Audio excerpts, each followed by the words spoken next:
안녕하십니까, 박수정입니다. 2025년 이제 한 해도 며칠 남지 않았네요. 정말 다사다난했던 한 해였던 것 같습니다. 자산시장 입장에서 놓고 보면 한국 주가지수가 4,500, 5,000까지도 치솟을 있는 그런 기세로 내달았던 자산시장 입장에서는 상당히 긍정적인 그런 시장이었던 것 같습니다. 그런데 왠지 마음 한구석에 좀 허전함이 있으시죠? 정말 이래도 되나? 2026년 경제를 전망하는 데 있어서도 같은 문제가 개입될 것 같습니다. 과연 2026년은 2025년보다 좋을 것인가? 이제 한 해를 마무리하고 또 새해를 맞이하는 데 있어서 투자 전략을 또 새롭게 짜야 되는 그런 시기이기도 하고, 새로운 2026년 경제에 대한 전반적인 환경이 어떻게 변할지도 한번 살펴봐야 될 그런 시점이 아닌가 싶습니다. 저는 이제 3년 동안 진행해왔던 박수종 프리즘을 마무리하는 그런 시간입니다. 제가 직접 진행을 하면서 제 생각을 나눠드리는 시간은 별로 많지 않았죠. 그래서 제가 최근에 작성한 이 경제대전망책 2026년, 2030년 이 책에 나와 있는 내용을 근간으로 해서 여러분들에게 오늘은 오롯이 제 시간을 가지고 한번 마지막을 인사를 드릴까 합니다. 왜 2026년, 2030년이냐, 한 해만 하면 되지? 라는 먼저 질문이 생기실 겁니다. 경제라고 하는 것은 하나의 법칙이거든요.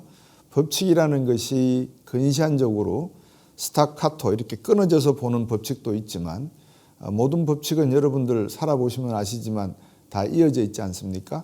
회자정리라는 말도 있듯이 경제라는 것도 이런 순환적 과정을 거치기 때문에 이런 규칙 내에서 존재하는 것이 하나의 법칙이 되고 원리가 되고 원칙이 되는 것이지, 이 규칙을 벗어나서 벌어지는 일이 인생을 대박을 터뜨리게 하거나 인생을 편안하게 하거나 하는 법칙은 아닌 것 같습니다. 그래서 여러분들께 5년의 예측을 한번 말씀을 드리고, 그 5년의 세월이 어떻게 변할 것인가 속에서 내년 한 해를 바라보실 수 있도록 그렇게 제가 전망책을 작성을 하고 있습니다. 여러분께서 나중에 이 책에 나와 있는 5년 전망 평균치거든요. 한번 살펴보시고, 내년도 전망도 제가 한 해 전망을 따로 별도로 제시를 했습니다. 그 안에 있는 내용을 바탕으로 해서 제가 마지막 프리즘 시간에 여러분들께 저 혼자 묻고 저 혼자 답하는 시간으로 마무리할까 합니다. 이 책을 쓴 이유와 독자 여러분들에게 전하고 싶은 메시지는 5년이 21세기에서 부를 일굴 수 있는, 제 개인적으로는 아주 좋은 기회인 것 같습니다. 그 말을 뒤집어서 말하면 위기라고 불릴 수 있는 변수들이 너무나 많이 발생할 수 있다는 거죠. 그러면 자산을 지키기도 급급한데 어떻게 이거를 기회라고 말하느냐? 좋은 질문입니다. 그런데 자산을 잘 지킬 수 있는 사람들이 얼마나 될까? 거꾸로 한번 생각해 보시기 바랍니다. 자산을 지키는 것만으로도 위기를 잘 극복하는 것이 결국은 큰 자산의 미래 가치를 보존하는 것과 마찬가지이기 때문에 돈을 벌지 않아도 가지고 있는 자산만 잘 지켜도 큰 부자가 되는 시기가 바로 이 5년이다. 이 정도로 완곡하게 말씀을 드리면 앞으로 5년이라는 시간, 이제 한 4년 정도 남았다고 봐야 되겠죠. 얼마나 변동성이 극심해질지 여러분들께서 충분히 짐작하실 수 있을 것 같습니다. 그러면 올해와 내년도의 어떤 전망의 차이, 또는 올해를 점검해보고 내년에 어떤 변수들이 생길까를 잠시 한번 말씀드릴까 싶거든요. 올해는 가장 큰 변수가 트럼프 대통령이었죠. 2기 정부가 1월 20일 출범하면서부터 4월 12일 리버레이션 데이, 이름도 너무 잘 지어요. 해방의 날이라고 부르고요. 그리고 온 가족이 이에 상충이 될 수 있는, 만약에 우리나라에서 대통령이 저 정도로 가족 비즈니스를 당선이 되고 난 다음에 펼쳤다면 아마 큰 정치적 위험에 부딪혔을 건데, 미국이라고 하는 나라는 그렇지 않은 듯한 모습을 계속 보이고 있습니다. 그런데 그 모습이 과거에도 그런 적이 많이 있었습니다. 여러분 기억하시지? 1970년대 닉슨 대통령 때도 경쟁적 권력 중심주의라고 그럴까요? 그런 모습을 보인 적도 있었고요. 레이건 대통령도 자유무역을 외쳤지만 어느 정도 자유 속에서 나름대로의 권력을 향유하던 그런 시기가 있었습니다. 그렇지만 트럼프 대통령이 말하는 공화당 중심이 아니라 자기 중심의 정치와 경제를 바라보는 이 세상이 펼쳐지면서 최근에는 러시아와 중국과 함께 손을 잡고 오히려 동맹들을 내치는 게 아닌가라는 이야기까지 나오고 있죠. 나토에서 탈퇴하겠다. 파리 기후협약에서 탈퇴를 했고 한미 FTA 무력화시켜버렸고 모든 국제협약 조약 또는 미국이 그동안에 도네이션 기부를 해오던 기구에서도 지원금을 납부하지 않고 있고 미국 국내의 대학마저도 연구개발비를 끊어버리고 카네기홀 지원금 2억 5천만 달러도 끊어버리고 이런 식의 대통령은 아마 현대 역사 속에서 처음 만나는 그런 대통령이었을 겁니다. 더군다나 여러분 잘 아시다시피 트럼프 대통령이 한 게 이 스테이블 코인을 외치면서 지니어스 법안을 통과시키는 과정 속에서 상하원 의원들은 이 이해상충의 문제로 거래를 하지 못하게 만들어 놓고 자기 자신과 둘째 아들은 스테이블 코인 회사까지 차려서 지금 수십억 달러의 수익을 내는 걸 보면 과연 이게 미국의 대통령이 그동안에 보여왔던 자세인가에 대한 의문점들이 많이 생길 겁니다. 이런 것들이 정상적인 것이 아니라면 후폭풍은 당연하게 상식적으로 우리가 생각할 수 있는 거 아니겠습니까? 이제 그런 측면에서 지금부터 4년, 5년 기간에 트럼프 대통령이 어떤 수많은 일들을 할지를 또 고민해 보시면 이것이 2028년 이후에 미국을 비롯한 글로벌 경제에 어떤 후폭풍을 가져올지를 예견하실 수 있다는 내용을 제가 말씀을 드리고 싶습니다. 그리고 일본 같은 경우에는 하반기 들어서 특히 10월, 11월, 12월 기간 동안에 미 연준의 금리 인하 문제를 놓고 엔캐리 트레이드 가능성 이야기가 나왔죠. 다카이치 사나베 총리가 당선이 되면서 과연 아베노믹스를 이어가게 되면 어떤 또 후폭풍이 일어날까 고민하다가 보니까 이게 엔캐리 트레이드가 일어나겠구나 라는 이슈가 등장을 했고 이게 최근에 벌어진 자산 버블 이슈와 함께 맞물리면서 향후의 연말 그리고 내년 상반기 중에 또 다른 자산 버블의 붕괴와 함께 엔캐리 트레이드가 발생되지 않을까. 어느 것이 단초가 되고 어느 것이 결과가 될지에 대해서는 많은 투자자들 그리고 기관들이 예의주시하고 있는 상태고 심리적으로 불안한 상태가 아닌가 그런 느낌이 듭니다. 중국을 잠깐 쳐다보면 대만 문제가 자주 거론이 되고 있지만 트럼프 대통령은 분명히 다카이치 사나베 일본 총리 보고도 입을 다물라 그랬고 그만큼 시진핑 주석이 원하는 방향으로 정책을 가져가고 있는 듯한 모습. 시진핑 주석은 러시아 우크라이나 사태를 지켜보면서 향후 중국이 대만을 침공하게 될 경우에 과연 서방 세계에 어떤 전략이 나올 것이고 어떻게 대응하는 것이 합리적일 것인가를 아마 AI를 통해서 연구를 하든지 훌륭한 비서들을 통해서 지금 공부하고 있을 겁니다. 그런 중국이 한 측면이 있고요. 중국 국내 문제를 보면은 최근에 방커 문제도 벌어지고 있습니다만 부동산 경기 침체가 만만치 않습니다. 13조 달러 정도 추정치입니다. 부동산 버블에 인해서 붕괴된 자산의 가치를 어떻게 만회할 것인가. 홍콩과 마카오를 반납받기 전에 100년을 기다렸듯이 서방에서 해오던 거시경제와 미시경제 정책을 통해서 금리를 낮추고 경기를 부양하면서 재정 적자를 감당해 나가는 그런 경기 부양책을 쓰지 않고 그냥 시장이 알아서 놔두는 그런 모습을 보이고 있거든요. 그러다 보니까 중국 경제는 둔화 내지는 침체의 모습으로 가고 있는 게 여전하다. 최근 들어서 소비자 물가가 올라가고 있다는 등 이상한 이야기를 하고 있는데 제가 이상한 이야기라고 했지 않습니까? 중국 국민들의 저축률이 GDP 대비 50%에 육박하고 있습니다.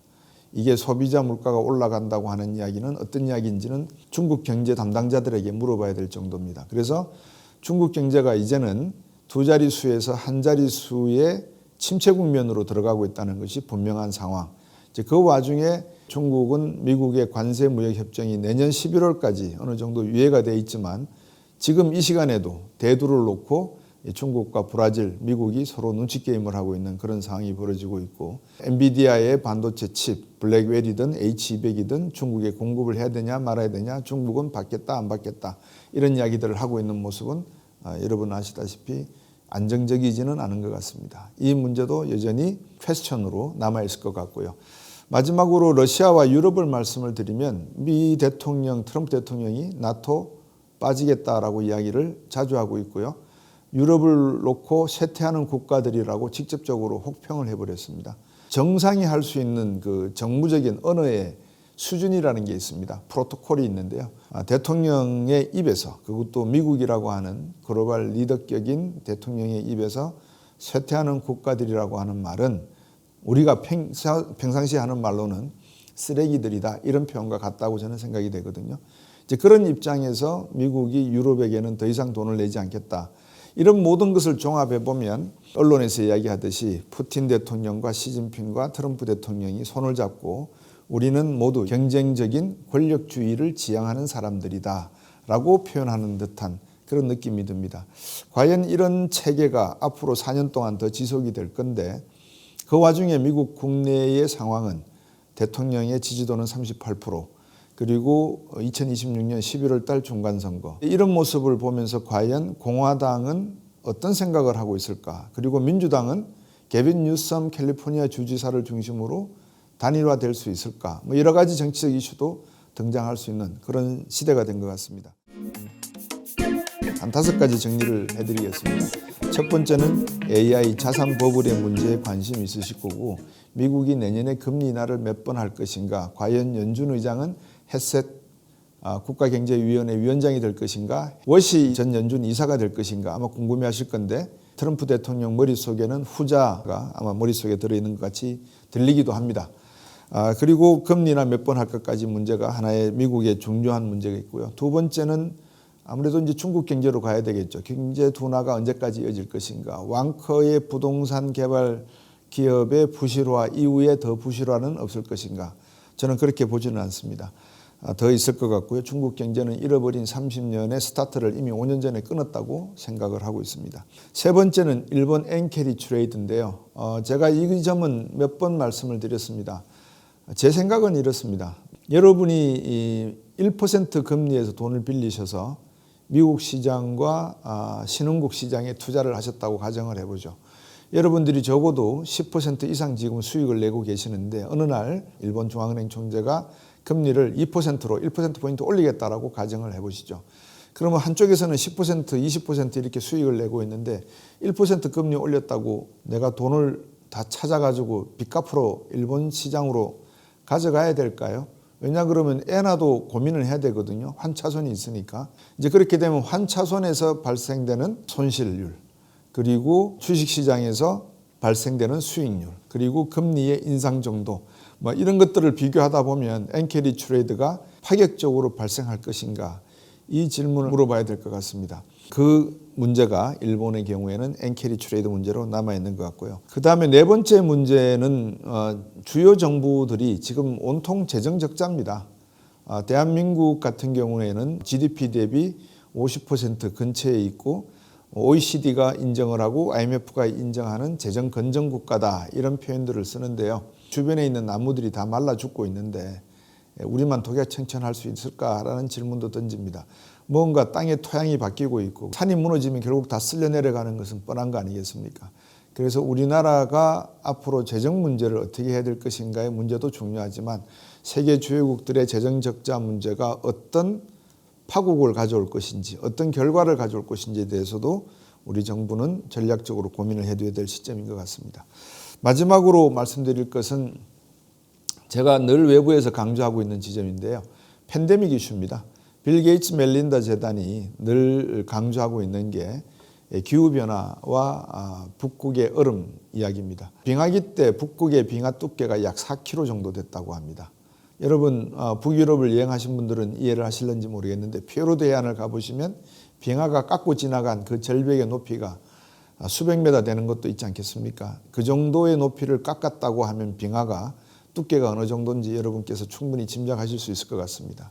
그런 관점에서 놓고 보면 그 빙하가 녹으면서 인류에게 수많은 질병을 갖다 줬을 거라고도 추론할 수 있을 것이고, 향후에도 우리가 예상치 못한 수많은 바이러스들이 등장을 하면서 5년마다 5년을 주기로 해서 또 다른 팬데믹을 야기할 수 있다는 점에 세계는 긴장하고 있다는 점을 여러분들께 말씀을 드리면, 이 5가지 핵심 키워드는 그 정도로 제가 정리해 드리면 될 것 같습니다.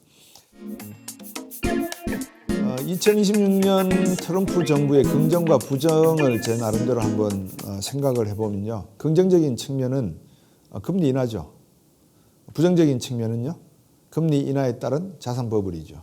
뭐 다 원인과 결과에 따른 아니땐 굴뚝에 연기 날까라고 하는 겁니다. 단 것을 너무 많이 먹으면 병에 걸리죠. 당뇨병이라고 하는 게, 그죠? 이빨도 썩죠. 그래서 그 점은 여러분들께서 늘 고민하셔야 될 것 같습니다. 두 번째는 부정적인 부분에 관세 무역 협정이 워낙 강하게 드라이브를 걸다 보니까 소비자 물가가 엄청 뛰어버렸습니다. 그 덕분에 트럼프 대통령의 지지도는 38%로 급락하 있고, 중간 선거에서 어떤 결과가 나올지 모르겠지만 시진핑 주석을 초빙을 하고 나름대로 정치적인 쇼를 하지 않을까. 그렇지만 미국 내 많은 시민들이 당초 생각했던 이민 정책이라든지 물가 정책이라든지 불균형적인 기울어진 운동장을 바로잡겠다고 하는 트럼프 대통령의 다짐, 여기에 쏘은 게 아닌가라는 생각은 분명히 부정적 요소로 미국 경제에 2026년 잡힐 것 같습니다. 그리고 한 가지 더 말씀을 드리자면 미국의 재정적자 문제가 1년에 1조 달러 이상씩 추가가 되고 있고, 이제 내년이 되면 38조 달러의 재정적자가 되고, 이 와중에 돈을 더 풀겠다는 거고요. 스테이블 코인을 만들겠다는 것이고요. 단기 채권을 사서 그걸로 스테이블 코인의 안정화를 바라겠다는데, 저는 이런 말을 하면 아주 혹평을 지나쳐서 뭐라 그럴까요? 권도용과 다름이 없다라고 생각을 합니다. 테라루나 사태와 다름이 없다. 스테이블 코인 이야기를 하고 단기 채권 이야기를 하는 것은 아마 미국 대통령의 입장에서는 그런 것 같습니다. 20세기에 대양 해군으로서 대양을 지배해오던 미국이 그동안 무임승차를 해온 모든 국가들에게 이제는 돈 내라, 돈 내지 않으면 무임승차는 없다. 즉 호르무즈 해협을 통과할 때 미국이 그 기름을 지켜줬고, 말라카 해협을 지날 때도 미국이 지켜줬고, 모든 해양을 다 지켜줬는데 그동안에 무임승차해 오지 않았느냐. 그 덕에 우리는 돈을 찍어냈어야만 했고, 당신들은 자유무역을 통해서 돈을 벌었고, 그 번 돈으로 우리나라 채권을 사주면서 달러와 지위를 유지해 왔으니 그 행태를 이제는 스테이블 코인으로 한번 바꿔볼 테니까 스테이블 코인도 발행하기 위해서 단기 채권 많이 사주라. 그리고 미국에게 더 이상 무임승차를 바라지 마라. 아마 이런 이야기는 계속될 것 같습니다. 그래서 미국의 긍정적인 부분은 금리 인하가 가져올 효과가 가장 긍정적인 부분인 것 같고요. 굳이 하나를 더 더하자면 그럼에도 불구하고 AI 산업에 대한 투자, 이거는 미국이 가장 선두자리에 있다는 점은 분명한 것 같습니다. 전 세계 데이터 센터의 시장 점유율 51%, 중국이 9% 내외, 그리고 유럽이 한 13% 가지고 있고요. 아직도 세계 기축통화의 70%를 미국이 결제통화로 사용하고 있고요. 미국 달러를. 중국 위안화는 한 10% 정도 사용하고 있고, 여러 가지 측면에서 미국의 권위는 유지될 것 같습니다. 하지만 트럼프 대통령이 이렇게 벌려놓은 수많은 일들이 어떻게 하나씩 정리가 되는지는 아마 2026년이 지나면서 더 중요해질지 않을까, 그렇게 바라보고 있습니다.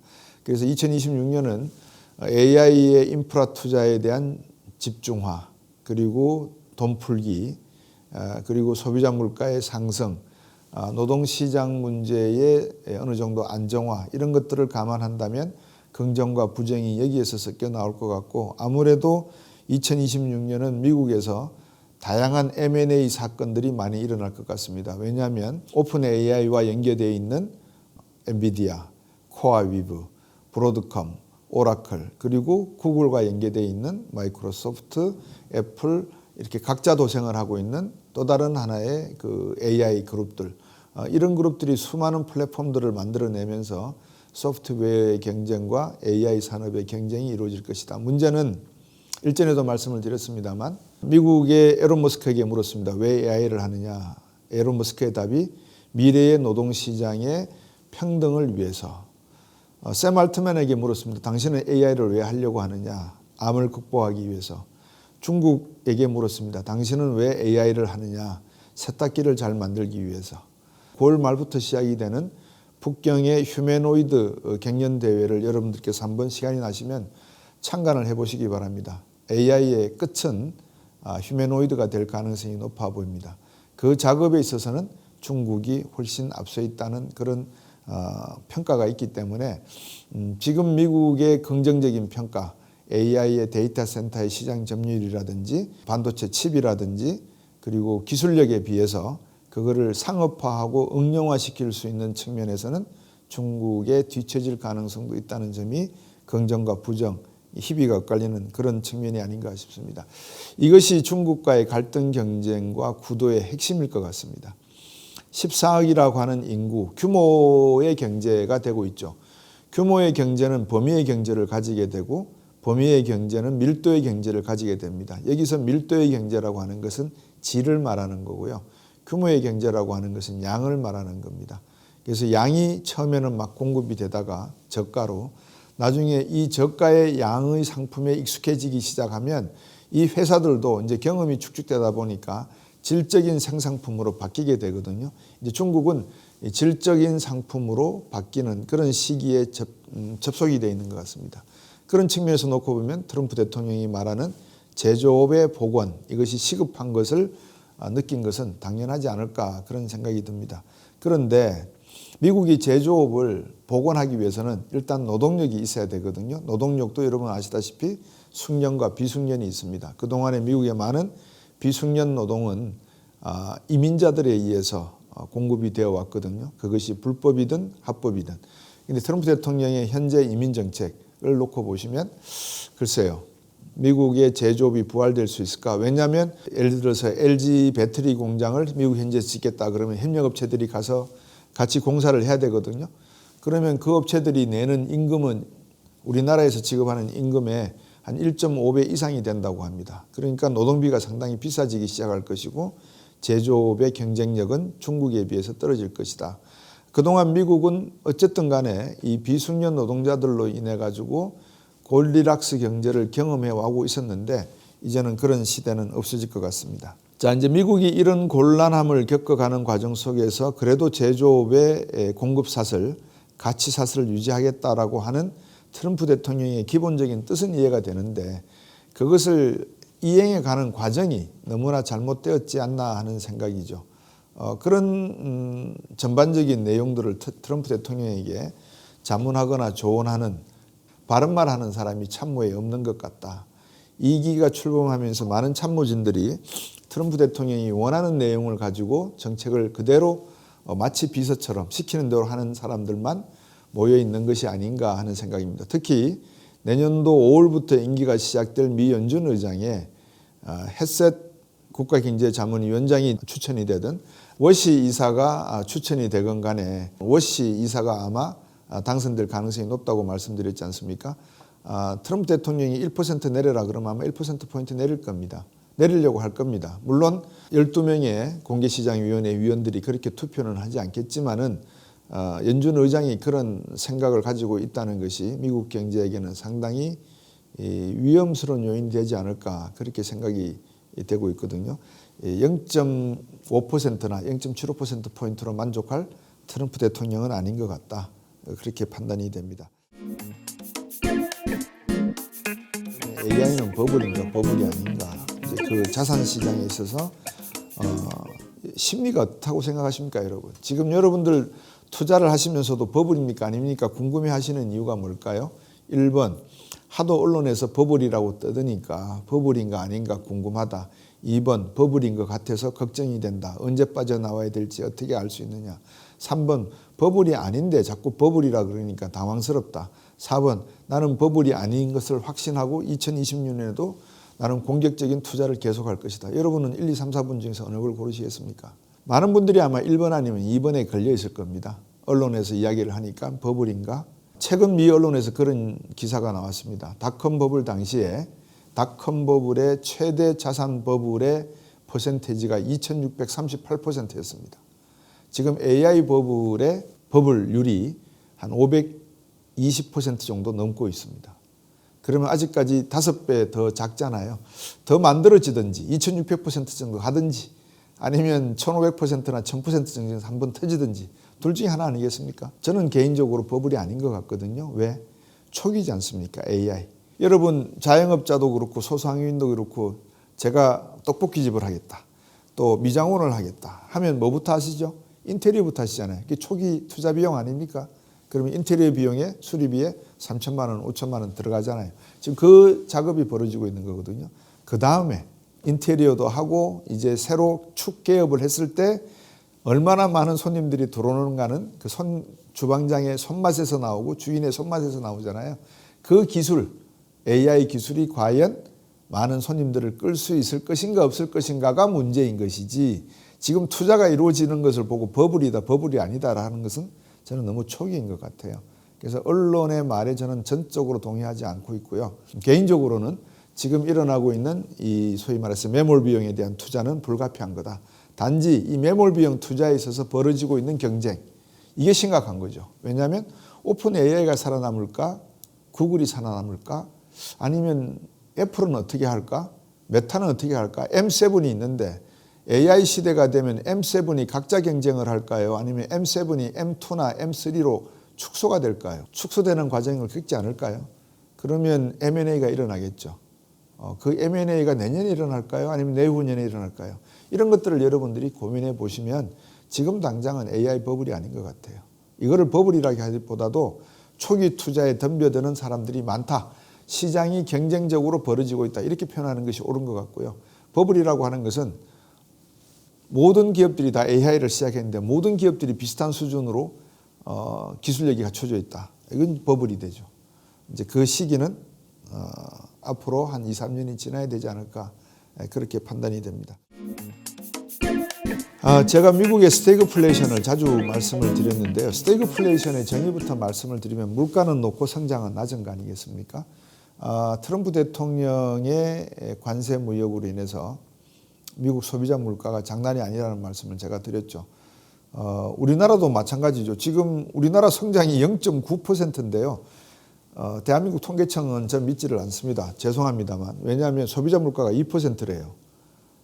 말도 안 되는 소리죠. 어떻게 2%입니까? 대한민국 소비자 물가가. 이마트가 인기가 있습니까? 다이소가 인기가 있습니까? 왜 사람들이 5,000원, 1,000원짜리에 이렇게 열광들을 하고 있죠? 그만큼 경기가 안 좋기 때문이잖아요. 소득은 작은데 지출할 때는 많고 물가는 비싸고 아끼든지 안 쓰든지 아니면 비용이 저렴한 가성비가 좋은 걸 상품을 사기 위해서 아닌가요? 자, 그렇다 그러면 대한민국은 스태그플레이션에 진입한 것과 비슷한 모습이라는 게 이해가 되시겠습니까? 소비자 물가, 체감 물가, 장바구니 물가는 7%, 8%예요. 보통 점심 한 끼 해결하시면 10,000원에서 15,000원 사이입니다. 그게 3년 전 팬데믹이 끝나기 전까지만 하더라도 7,000원, 8,000원 하던 가격입니다. 이게 물가가 안 올랐다고요? 그 다음에 소비자 물가는 이렇게 올랐는데 우리나라 경제 성장률은 얼마라고요? 올해 예상치가 0.9%, 내년에 1.8% 정도 예상이 됩니다. 그러면 소비자 물가는 내년에 더 오를까요? 더 내릴까요? 미 연준이 금리를 내리면 환율은요? 미 달러화가 약세로 가잖아요. 그럼 약세로 가면 우리나라 원화는 어떻게 돼요? 금리를 올리거나 그대로 유지를 하고 있으면 강세로 가겠죠. 그러면 일본 엔화가 135엔으로 떨어지게 되면 우리나라는 일본 엔화의 강세 추세에 맞춰서 우리나라도 강세로 갈 가능성이 있어 보이겠죠. 그래서 한 1,300원까지도 갈 수 있습니다. 1,350원대로. 그런데 한국 경제가 방금 말씀드린 대로 감춰진 상처들, 부동산 문제, 고용시장의 경직성의 문제, 그리고 자산시장의 버블의 문제, 여러 가지 지뢰들이 곳곳에 깔려있는 모습들이 안 보이시는지 모르겠습니다. 경제를 비관적으로 말씀드리는 게 아니고 있는 상황을 놓고 제가 해석을 해드리는 거다, 이렇게 이해를 하시면 어떨까 싶습니다. 그래서 대한민국의 스태그플레이션은 내년에도 계속될 것이다. 미국의 금리 인하가 이루어지면 어떤 방향으로 갈지 여러분께서 한번 고민해 보시면 좋겠습니다. 달러 패권 앞으로 유지가 될 것인가의 문제와 연계가 되어 있기 때문에 그렇거든요. 왜냐하면 미국이 금리를 낮추는 이유, 그 다음에 앞에서 말씀드렸지만 중국과 러시아와 손잡는 이유, 여러 가지를 고민해 보면 미국은 거대한 몇단 섬으로 남고 싶다는 것 같아요. 원로주의죠. 건드리지 마라. 우리는 이제 석유 충분하고 셰일가스 충분하고 휘토리도 1,300만 톤 가지고 있고 그린란드까지 합치면은 우리는 나름대로 자체 공급 사슬이 충분하다. 이제 제조업만 들어오면 반도체 만들고 철강 김속 만들고 조선업 만들면 해결할 수 있는 문제다.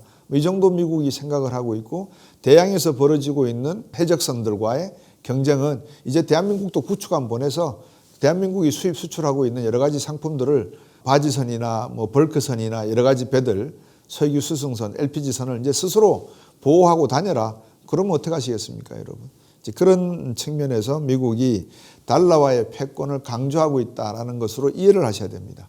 군사력이라고 하는 측면으로 보시면 안 되고요. 이 하드 파워를 강조하는 것이 소프트 파워와 연계가 되어 있다는 것을 이해를 하셔야 되고, 이 달러라고 하는 기축통화가 내년도에 어떤 방향으로 갈지는 스테이블 코인의 스텝에 달려 있는 것 같습니다.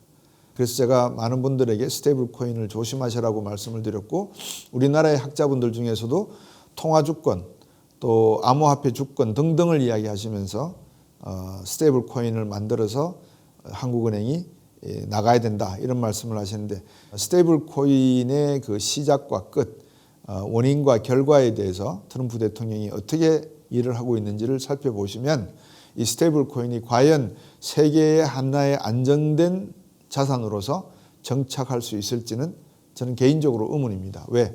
대통령 일가가 관여되어 있고요.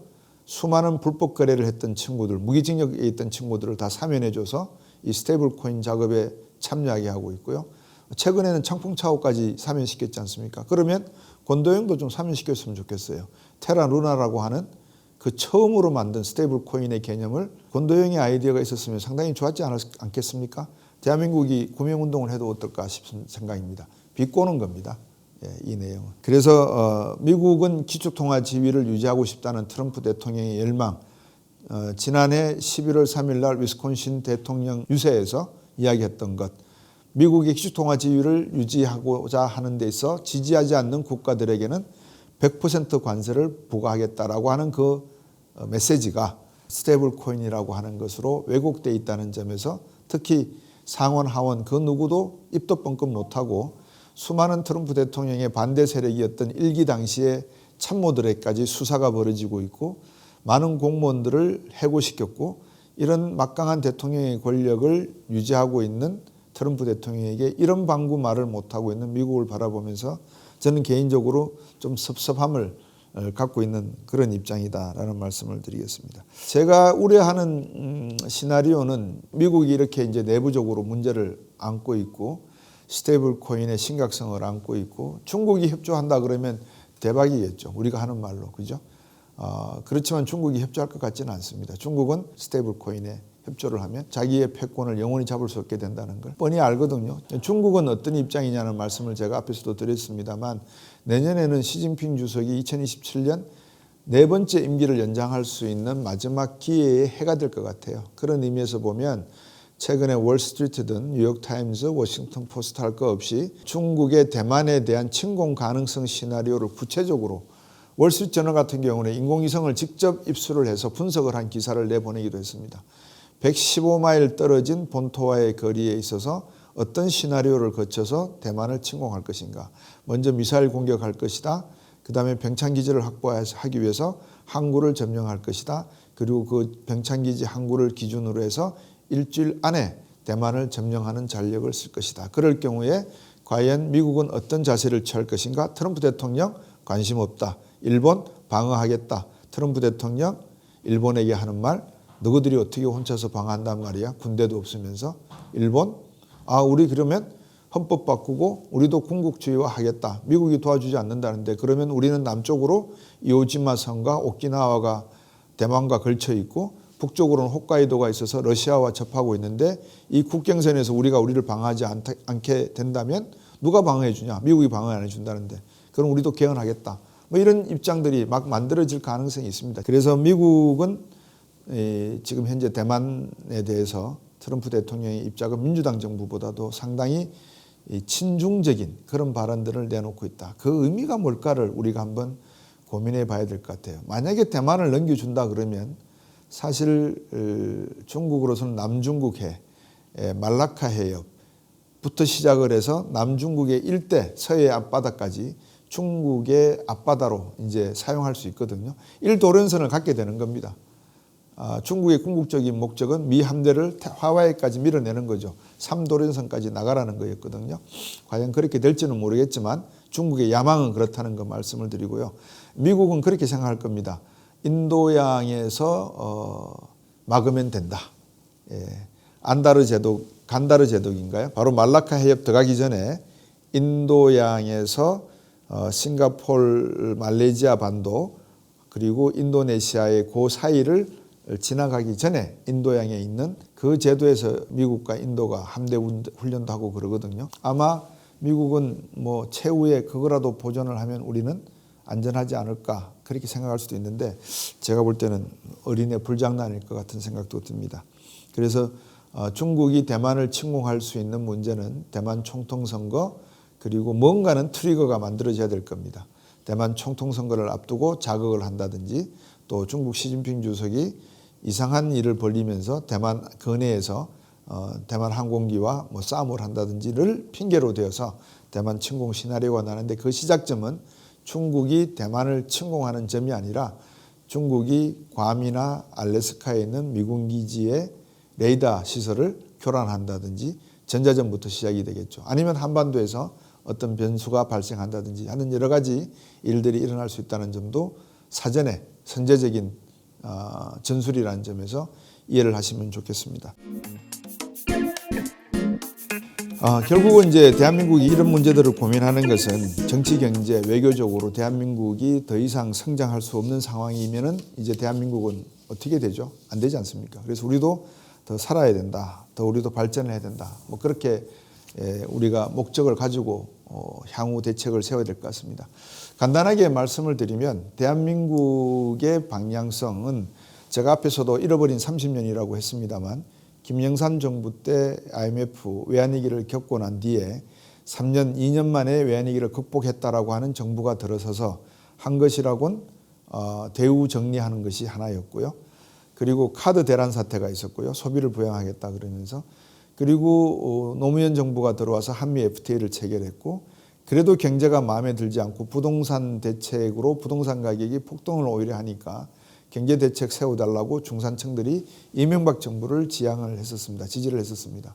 그리고 이명박 정부가 끝나자마자 또 박근혜 정부가 들어와서 집 가져라. 이제는 집 가질 때가 됐다라고 하면서 영끌, 비투까지 만들어 놓았죠. 그리고 문재인 정부에서는 이 부동산 정책에 30번이 넘는 거의 40번에 가까운 부동산 대책을 쏟아부었지만 집값만 열심히 올려놨습니다. 제조업이 활성화가 돼야 되는데요. 제조업과는 전혀 상관이 없는 건설 경기만 과열시켜왔다는 이게 버블인 거죠. 그런 상황에서 대한민국이 잃어버린 30년이라는 점은 제조업, 말로만 수출로 먹고 사는 나라니까 우리는 수출해야 먹고 산다 할 게 아니라 만시간 법칙을 적용시켜야 됩니다. 삼성전자가 반도체에 83년도 공식적으로 출범을 했고요. 본격적인 출범은 1978년 한미반도체 인수부터입니다. 1990년 PC시대가 열리면서 대한민국 반도체는 대박이 일었죠. 잭팟을 터뜨렸습니다.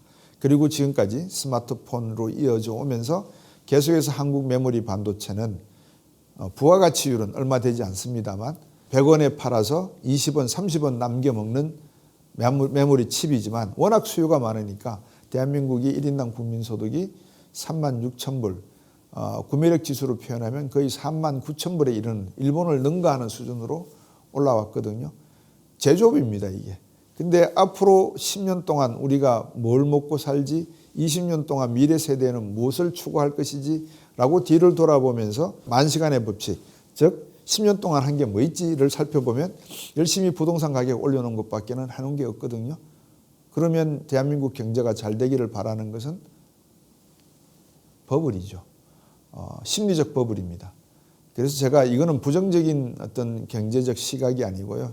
현재 있는 내용을 여러분들에게 제 나름대로 해석해서 말씀드리는 겁니다. 그러면 지금부터 정부는 뭘 해야 되느냐의 문제, 국민은 무엇을 정부에다가 요구를 해야 되느냐, 표를 던져서 국민을 대표를 뽑았지 않습니까? 그러면 그 정부는 지금부터 만시간 법칙을 해야죠. 잃어버린 30년을 만회하려면 앞으로 10년 동안은 우리는 정말 헝그리 정신으로 되돌아가야 된다는 생각을 제 개인적으로 하고 있고요. 그 점에서 여러분들께서 한번 깊이 생각해 보시면 어떻겠는가 하는 말씀을 드리겠습니다. 3년 동안 여러분들의 사랑을 많이 받았고 여러분들의 관심 속에서 곽수중의 프리즘을 이어왔습니다. 그동안에 많은 스태프분도 계시고 또 작가님들도 계시고 시청자 여러분들도 계셨고 저도 조금씩 이 성장해가고 보는 관점을 다방면으로 많은 패널들을 모시고 이야기하면서 느낄 수 있었습니다. 많은 것을 배웠고 여러분들도 앞으로 미래에다가 시야를 두시고 많은 것들을 하나씩 만시간의 법칙으로 배워가시면 어떨까 하는 생각으로 제가 오늘 마지막 방송 여러분께 드리는 말씀으로 마치겠습니다. 감사합니다.